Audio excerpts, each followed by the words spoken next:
Olá, seja muito bem-vindo para mais um dia de estudos do Mistério da Profecia, este livro de Daniel que impacta a nossa vida, que dá esperança ao nosso coração. Assim como Daniel, você é um estudante atento da Palavra de Deus e assim como Deus abençoou a vida do profeta, Ele está abençoando a sua vida hoje também, revelando a você o mistério da profecia e aumentando a sua expectativa e a sua esperança em relação ao futuro. Novamente, seja muito bem-vindo, é muito bom tê-lo, é muito bom tê-la e eu espero que Deus abençoe muito a sua família e você enquanto você abre a Palavra de Deus. Vem comigo ao capítulo 7 de Daniel, segunda parte. No nosso último estudo, nós conversamos um pouco sobre a primeira parte do capítulo 7 de Daniel e nós já identificamos a sequência dos 4 animais ali descritos. Então, você se lembra que o leão representa a Babilônia, assim como a cabeça de ouro da estátua do capítulo 2. Você também se lembra que o urso representa a Medopérsia e tem o seu paralelo na estátua com o peito e os braços de prata. A Grécia é representada pelo leopardo com 4 cabeças e na estátua ela aparece como o ventre de bronze. E além disso, o animal terrível e espantoso que chamou muito a atenção do profeta Daniel, ele tem a sua correlação com as pernas de ferro. Bom, a estátua tinha 10 dedos, que representavam as 10 tribos bárbaras que a partir do ano 351 d.C. foram invadindo o Império Romano e gradativamente foram corroendo o Império até fazê-lo desaparecer. No animal terrível e espantoso, essas 10 tribos bárbaras são identificadas. No animal terrível e espantoso, essas 10 tribos bárbaras são identificadas com os 10 chifres que surgem do quarto animal, aquele terrível e espantoso. Isso chamou muito a atenção do profeta e ele teve interesse de conhecer um pouco mais sobre essa parte da profecia. E, de fato, ela fez muito sentido para o profeta Daniel e ela faz total sentido para mim e para você hoje. Nós vamos novamente reprisar o que representam os 10 chifres e vamos então, nosso foco hoje será em estudar o chifre pequeno que surge de entre os 10 chifres e quando ele surge, ele derruba 3. Nós vamos investigar todo esse significado simbólico e saber quais são as aplicações para o tempo de hoje. Está com a sua Bíblia na mão? Por favor, abra aí em Daniel no capítulo 7. Muito bem, no versículo 8, Daniel faz então a introdução dos chifres e, na verdade, do chifre pequeno que surge de entre os 10 chifres. Dá uma olhada aí no capítulo 7, no verso 8, e acompanhe comigo essa leitura. Estando eu a observar os chifres, eis que entre eles subiu outro pequeno, diante do qual 3 dos primeiros chifres foram arrancados. E eis que neste chifre havia olhos como os de homem e uma boca que falava com insolência. Veja que o chifre pequeno que surge, ele chama a atenção do profeta Daniel. E ele tem o interesse de saber um pouco mais sobre o que representava esse chifre pequeno. E a descrição que ele faz é que ele tinha olhos como de homem e uma boca que falava com insolência. E logo após, daqui a pouco, ele vai ampliar um pouco da compreensão desse chifre pequeno. Mas, antes da gente avançar, a gente precisa compreender como o chifre pequeno surge. Eu preciso destacar para você mais uma vez esse processo descrito na profecia. Os animais foram se sequenciando. O leão, o urso, o leopardo e o animal terrível e espantoso. Bom, do animal terrível e espantoso, que representa o Império Romano, o Império no seu período imperial mesmo, dos imperadores, dos Césares, ele foi minado e os chifres que surgem, que vêm deste animal terrível e espantoso, ou seja, os chifres que vêm do Império Romano, representam aquelas 10 tribos bárbaras que minaram o Império Romano, certo?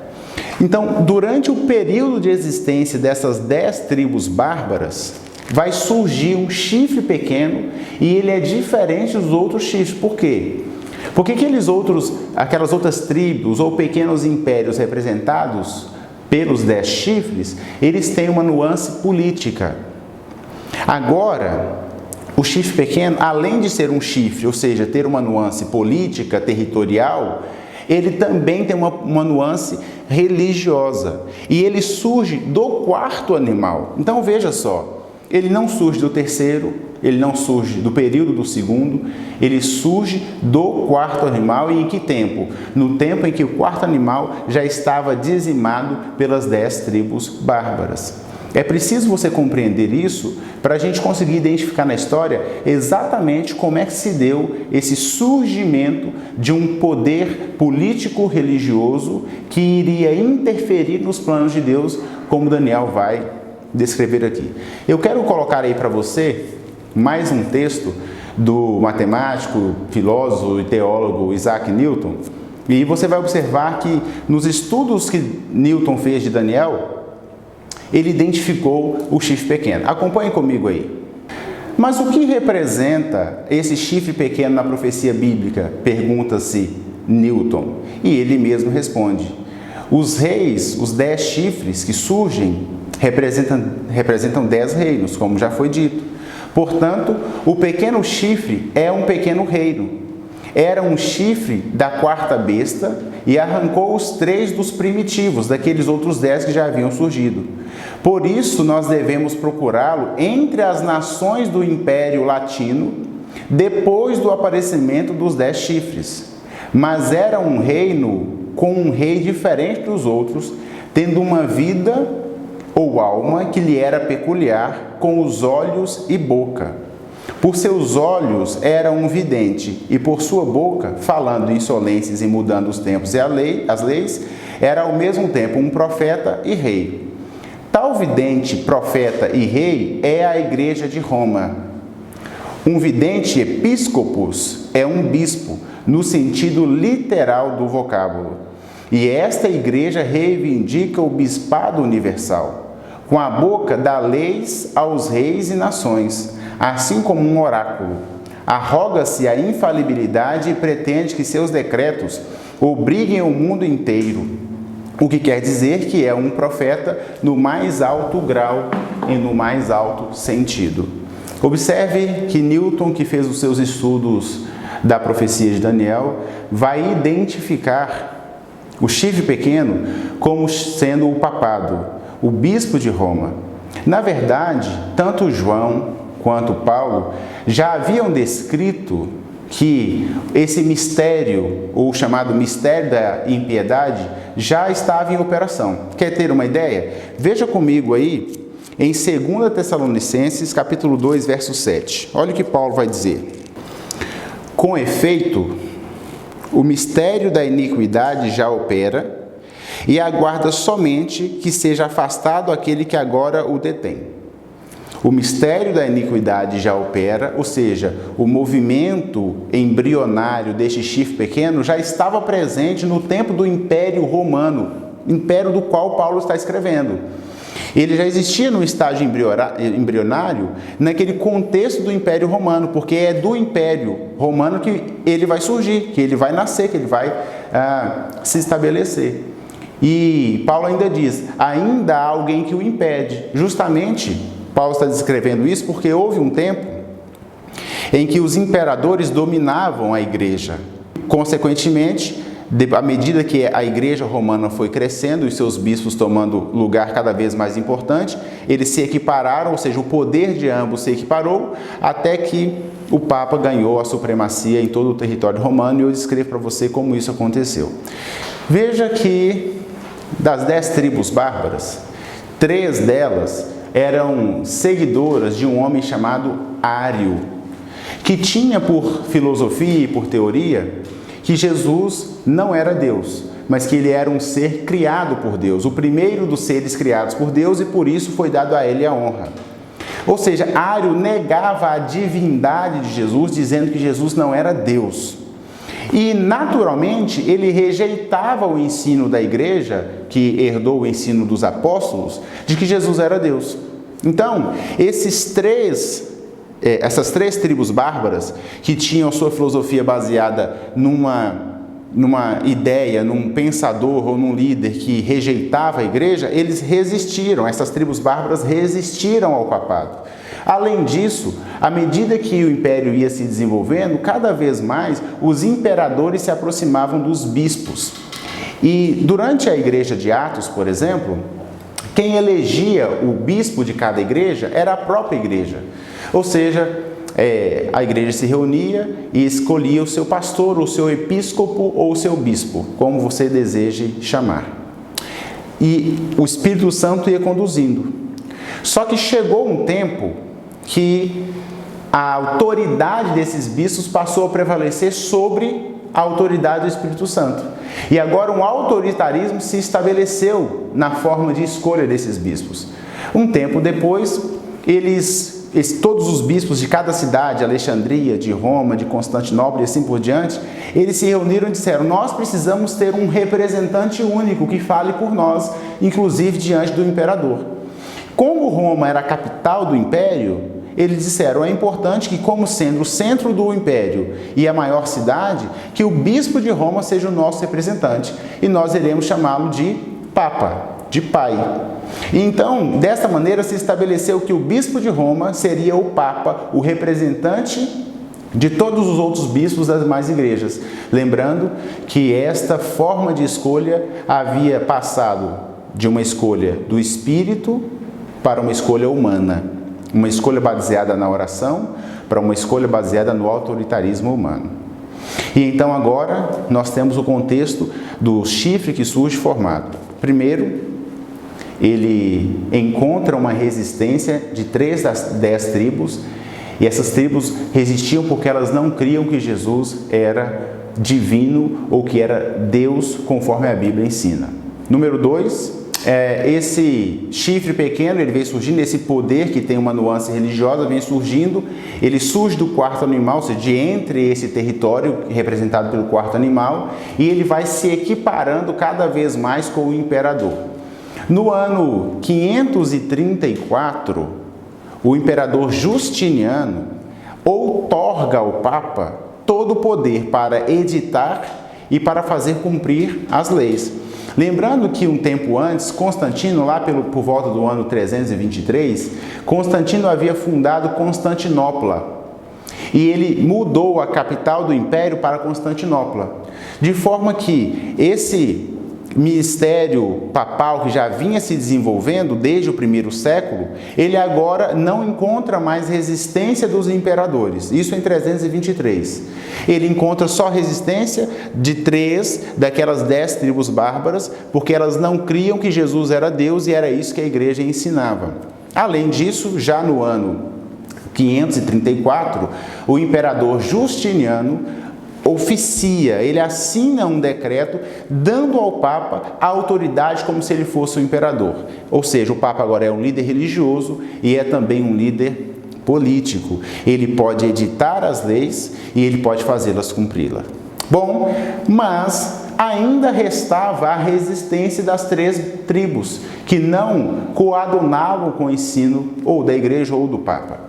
Para que o papado pudesse se estabelecer de forma definitiva, essas tribos deveriam ser extintas ou guerreadas, confrontadas, e isso aconteceu. E no ano 538, o Papa consegue vencer a última das 10 tribos, ou melhor, a última das 3 tribos que o resistiam.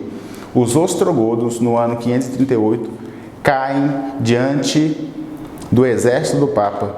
E agora o Papa já não tem mais resistência política por parte do imperador, porque 200 anos antes Constantino já tinha migrado a capital para Constantinopla, e porque a partir do ano 351 as tribos bárbaras vieram minando a parte ocidental do império, e no ano então 538 o Papa vence a última das 3 tribos que o resistiam. Agora ele não tem mais resistência e ele se estabelece.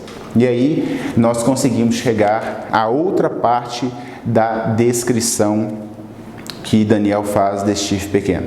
Acompanhe comigo, por favor, até o verso 25. Ele continua descrevendo a atividade deste chifre. Os 10 chifres correspondem a 10 reis que se levantarão daquele mesmo reino. E depois deles se levantará outro, o qual será diferente dos primeiros e abaterá a 3, conforme nós já descrevemos. Verso 25 agora. Olha as ações deste império, ou desse poder que está surgindo, um poder que é religioso. Proferirá palavras contra o Altíssimo, magoará os santos do Altíssimo e cuidará em mudar os tempos e a lei. E os santos lhe serão entregues nas mãos por um tempo, 2 tempos e metade de um tempo. A profecia vai se tornando cada vez mais interessante, mais instigante.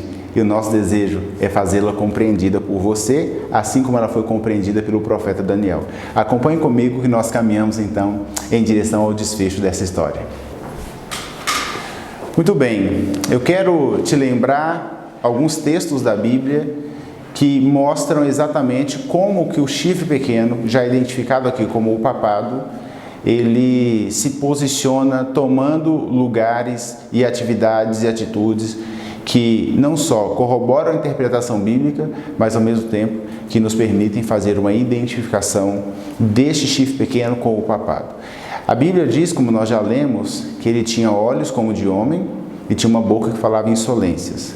No versículo 25, a gente viu que ele profere palavras contra o Altíssimo, ele magoa os santos e ele cuida em mudar os tempos e a lei. Observe a própria descrição bíblica que tanto a Enciclopédia Católica quanto o Papa Leão XIII vai fazer, vai aparecer aí para você o texto. Portanto, o Papa Leão XIII escreveu o seguinte: o supremo ensinador da Igreja é o Pontífice Romano. A união das mentes, portanto, requer completa submissão e obediência à vontade da Igreja e ao Pontífice Romano, como se ele fosse o próprio Deus. Ele ainda declarou: nós, ou seja, ele próprio e os outros papas, ocupamos na terra o lugar do Deus Altíssimo. Além disso, no dicionário eclesiástico católico, nós lemos o seguinte: o Papa é de tão grande dignidade e exaltado que ele é, não um mero homem, mas como se fosse Deus e substituto de Deus. O Papa é de tão grande autoridade e poder que ele pode modificar, explicar e interpretar as leis divinas. O que quer que Deus ou o Redentor faça, o vigário pode fazer sem nada contrariar a fé. Observe que na própria descrição do pontificado católico já há esta alusão à autoridade do Papa como se ele fosse o próprio Deus. Como é que se fez essa mudança e essa transição para que este líder religioso romano tomasse o lugar de Deus? A Bíblia diz que ele fala blasfêmias ou palavras insolentes. Quando você vai à Bíblia, ali em Mateus, em João, você identifica que tomar o lugar de Deus é fazer-se como Deus. Quando Jesus disse que ele era Deus, os líderes religiosos disseram que ele blasfemou, porque todo homem que se considera como Deus, ele blasfema. É uma blasfêmia se considerar como Deus. Além disso, o Papa arroga para si a autoridade para perdoar pecados. E segundo descreve a Bíblia, apenas Cristo é o mediador entre Deus e o homem. O próprio Jesus disse: eu sou o caminho, a verdade e a vida. Ninguém vem ao Pai senão por mim. Não há um terceiro mediador. Mas o Papa arroga para si, advoga para si a autoridade para perdoar pecados e tantas outras atividades, como, por exemplo, a atividade de mudar as leis. Houve uma mudança nos 10 mandamentos, na lei dos 10 mandamentos, na verdade, pelo menos 2 mudanças. Foi alterado o dia de guarda, por exemplo. Se você pega a Bíblia da Catequese, você vai identificar que há uma alteração em relação ao 4º mandamento. Foi substituído para se guardar domingos e festas santas. Além disso, houve a retirada do 2º mandamento, que diz: não fará para ti imagens de escultura. Esse 2º mandamento foi completamente retirado na edição que o Papa fez, que a Igreja Católica fez. Ou seja, essa mudança nos tempos e nas leis esteve em operação E isso a história pode comprovar. Assim como a própria enciclopédia católica e o próprio dicionário católico vão dizer também. Veja que a descrição que o profeta Daniel faz encontra o seu eco na história. A história é uma ótima intérprete da profecia bíblica. Ela confirma a profecia bíblica, certo? E a gente vai perceber que este tempo em que o Papa opera com total liberdade, sem encontrar... A gente vai perceber que o tempo que o Papa opera sem encontrar nenhuma resistência, depois de 538, quando ele vence a última tribo resistente, os ostrogodos, dura 1260 anos. Pastor, por que 1260 anos? Porque ao final do versículo 25, a Bíblia diz que ele faz isso, ele opera dessa forma por um tempo, 2 tempos e metade de um tempo. Bom, agora nós precisamos recorrer à matemática. Você é bom de matemática? Você é boa de matemática? Vamos fazer umas contas? O calendário judaico era composto por 360 dias. O símbolo ou a metáfora usada para um tempo era o mesmo correspondente para um ano. E um ano tinha 360 dias. Daniel diz um tempo, 360 dias, 2 tempos, 720, ou seja, 320 vezes 2, e 180, que é metade de um tempo. Soma aí para você ver conforme está aparecendo para você. Um tempo, 360, mais 720, 2 tempos, mais metade de um tempo, 180, nós chegaremos a 1260. Ora, qual foi o ano em que o Papa ganhou autonomia para editar leis e para fazê-las cumprir sem nenhuma resistência? Foi o ano de 538, quando a última daquelas 3 tribos, ou seja, dos 3 chifres é arrancada, o Papa ganha essa autonomia, 538. Se você somar 1260 a 538, você chega ao ano de 1798. E a gente precisa investigar na história se está acontecendo alguma coisa nesse período que vai fazer com que esse tempo de 1260 anos chegue ao final. Bom, no auge da Revolução Francesa, Napoleão Bonaparte avança com suas tropas e Napoleão Bonaparte tinha a intenção de ser o imperador de todo o mundo, ou pelo menos de toda a Europa. Mas tinha um líder que o resistia. Era um líder de natureza religiosa e política. A intenção de Napoleão era derrubar todos os líderes políticos que pudessem oferecer-lhe resistência. E então, Napoleão Bonaparte, no ano de 1798, no auge da Revolução Francesa, invade o Vaticano, prende o Papa Pio VI e então retira do Papa e da Igreja Católica a autoridade imperial, ou seja, a autoridade política de editar leis e fazê-las cumprir. A sequência papal continuou se dando. Até hoje nós temos essa sequência, mas é a sequência religiosa. Hoje a Igreja de Roma não tem autoridade para editar os decretos e fazê-los cumprir de maneira política, de maneira civil. Ela tem uma autoridade religiosa.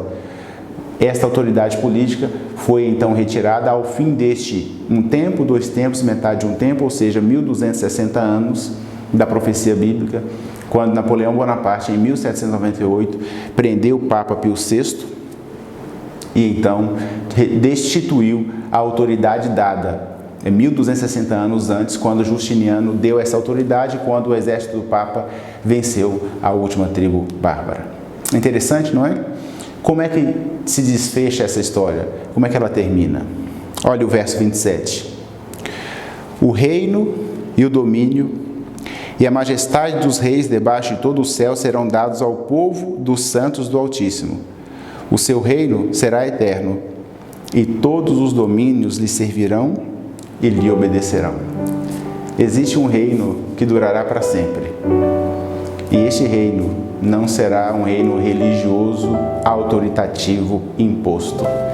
Este reino será o reino de Jesus Cristo, que sem oferecer nenhum tipo de pressão ou obrigatoriedade, oferece a você e a mim a oportunidade de sermos parte deste reino.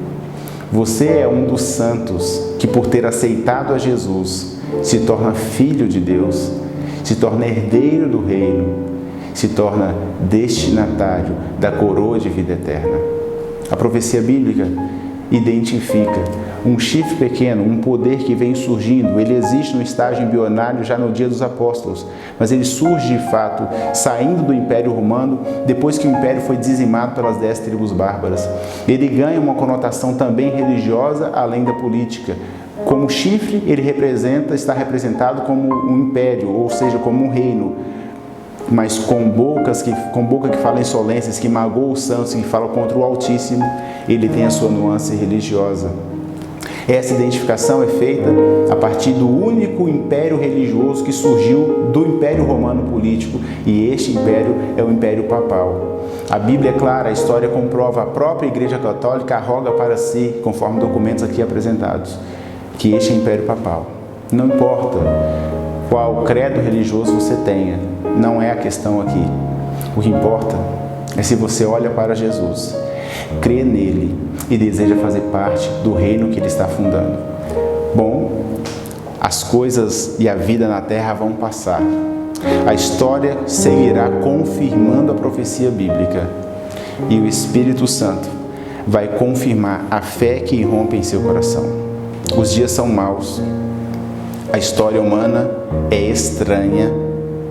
Nós percebemos o mundo caminhando rapidamente para o seu destino. E você precisa e deseja ter o seu nome registrado no livro da vida, para que quando o rei vier, o verdadeiro rei, aquele que será servido e obedecido, o Altíssimo, que vem para dominar com graça e justiça, quando ele vier, ele vai chamar você para fazer parte desse reino. Jesus poderia facilmente ter arregimentado multidões que o teriam rapidamente o proclamado rei. Mas quando ele veio, ele não veio para ser rei nessa terra. Ele veio para morrer em seu lugar e te dar a vida eterna. Agora, quando ele vier novamente, ele não vai vir mais como o sofredor, como o bebê que nasce na manjedoura. Ele virá como rei, como Senhor dos senhores. O Altíssimo aparecerá nas nuvens dos céus e vai olhar nos seus olhos, assim como eu estou olhando agora. Vai dizer: servo bom e fiel, vamos para casa, entra na alegria do seu Senhor. Você nunca mais vai deixar a presença do Rei, a quem você hoje escolhe servir. Que Deus te abençoe, que a graça de Jesus te envolva. Creia nisso, tenha o seu nome registrado no livro da vida, e quando ele vier, ele te reconhecerá como herdeiro do reino. Um grande abraço.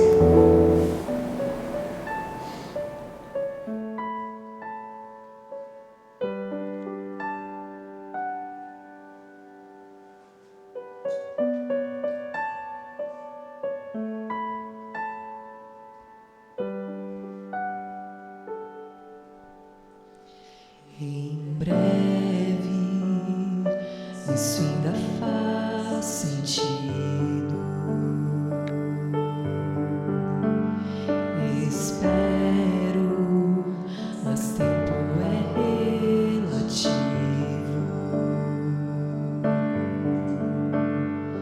O mal me impõe dia e noite o seu fardo.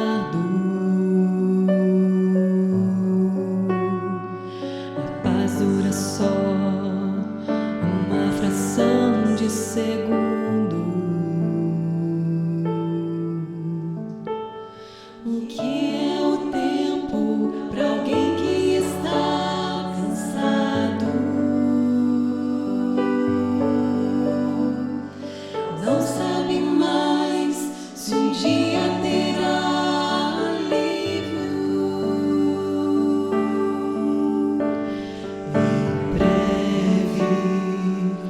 Isso ficou escrito